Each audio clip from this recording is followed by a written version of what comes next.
Color LaserJet Pro MFP M182N ឬក៏ 182N បាទអូខេ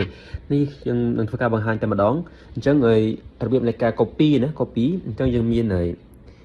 copy សខ្មៅបាទនេះ copy សខ្មៅ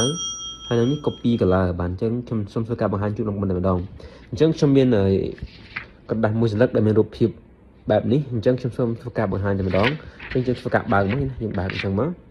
អញ្ចឹងយើងធ្វើការដាក់រូបរបស់យើងដាក់នៅក្នុងនេះយើងដាក់ប្រកាំអញ្ចឹងមកអូខេអញ្ចឹងពេលនេះយើងធ្វើការបិទគម្របរបស់វាវិញហើយនឹងយើងចង់បាន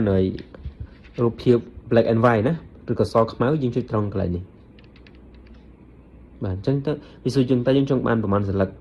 1 or 2 paper ឬមួយឬក៏2សន្លឹកបាទឥឡូវខ្ញុំចង់បានតែមួយទេបាទ1អញ្ចឹងពេលនេះហើយយើងចុចធ្វើការ copy បាទអូខេយើងចាំបងប្អូនគ្នាវានឹងធ្វើការ copy យើងម្ដង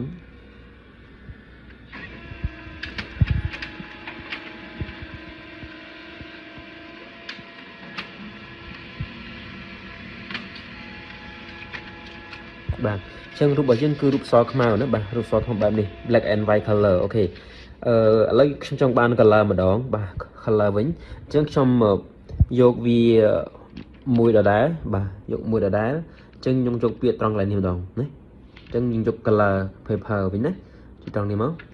វាធ្វើការ copy យើងនេះវាធ្វើការ scan ហើយវានឹង print យើងឃើញតែម្ដងបាទអូខេឥឡូវយើងរងចាំទាំងអស់គ្នា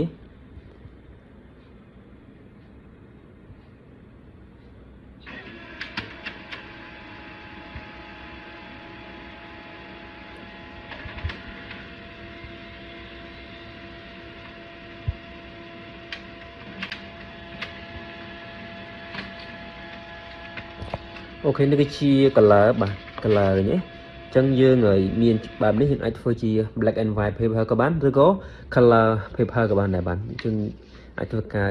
ជ្រើស option វាបានបាទអូខេអរគុណច្រើន thank you very much